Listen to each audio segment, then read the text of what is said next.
Балық көлдің аумағы 70 мың шаршы километр, ал тереңдігі 60 метрден асады. Балықтың 30-дан астам түрі бар. Жылына 60 мың тоннадан артық балық ауланады. Кеме қатынасы, корабльдер қаптаған кемежайлар жақсы дамыған. Ал жағалауы алуан түрлі өсімдікке бай. Бұрын осындай болған деп қазір Арал теңізі туралы айту қиын. Ол өткен ғасырдың ортасына дейін сондай болды. Қазіргі Аралдың көрінісі мынандай. Бір кездері Арал көлемі жағынан әлемде 4-ші көл саналған еді. Ондағы бүкіл су оған келіп құятын Амудария мен Сырдария өзендерін қамтамасыз етті. Өткен ғасырдың 30-шы жылдары күріш және мақта егістіктерін суару үшін арналар салу жұмысы басталды. Ал 60-шы жылдары құрылыс үдей түсті. Өзендердегі сулар қайта бастады. Сөйтіп Арал теңізі көз алдымызда таяздана берді. Жаңбыр мен қар, жер асты көздерінің сулары әрине оны қоректендірді, бірақ ол жеткіліксіз болды. Арал теңізі шөлден зардап шекті. 80-ші жылдардың аяғында су деңгейінің төмендегені соншалық, ол екіге бөлінді. Солтүстік Кіші Арал және оңтүстік Үлкен Арал. Теңіздің тұздылығы 10 есе артты. Ол балықтың азаюына, тіпті мүлде жойылып кетуіне әкелді.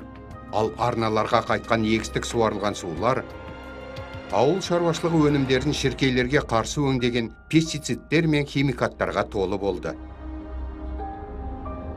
Шаңды борандар улы заттарды бірнеше километрге таратты. Сол себепті жануарлар мен құстар бұл жерден қашып, өсімдіктер жойылды, қу далаға айнала бастады. 90-шы жылдары бұрынғы жасыл мен көмкерілген теңіз жағалауларында енді тұзды топыраққа бейімделген өсімдіктердің сирек шоқтары ғана бой көрсетті. Арал маңда климат өзгерді. Жазы ыстық, қысы суық, жауын жаумайтын болды. Аралдағы кеме қатынасы тоқтады. Өйткені жергілікті негізгі кемежайларда Арал қаласы мен Өзбектің мойнағында су тартылды. 1960 жылдан бастап Арал теңізіндегі су деңгейі 13 метрге төмендеді, ал оның сулы қабаты 3 есе қысқарды.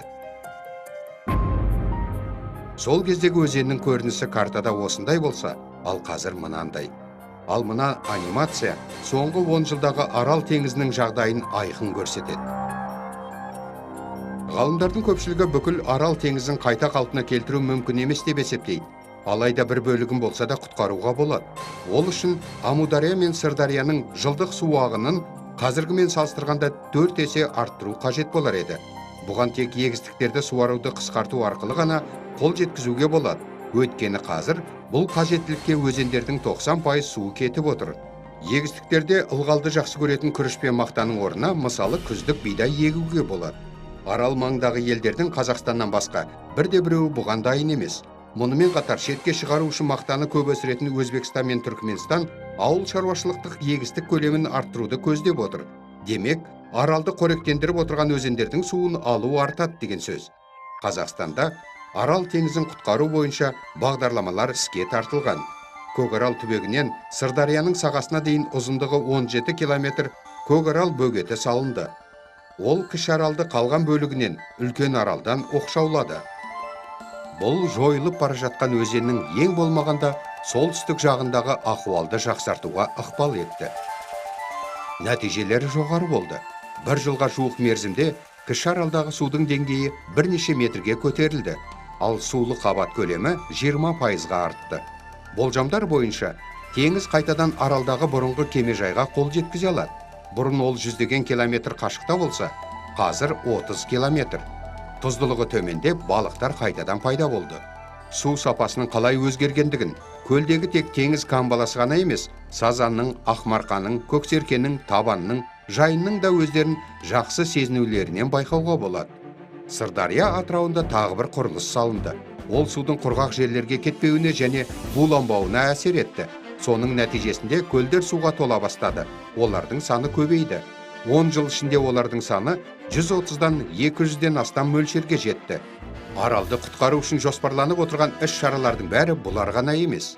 Арал теңізі өзінің тарихында талай рет жойылып, қайта қалпына келді. Оны тақырланған түптерінен табылған опырылымдардан көруге болады. 600 жыл бұрын мұнда елді мекен болған. Сосын теңіз сулары қайта келіп, құрылыстарды басып қалды. Бұған табиғи факторлар ықпал етті. Қазір арал өзін өзі құтқаратын күйде емес. Бұл осы апаттың себепкері болған адамзат үшін айрықша маңызды міндет болып отыр.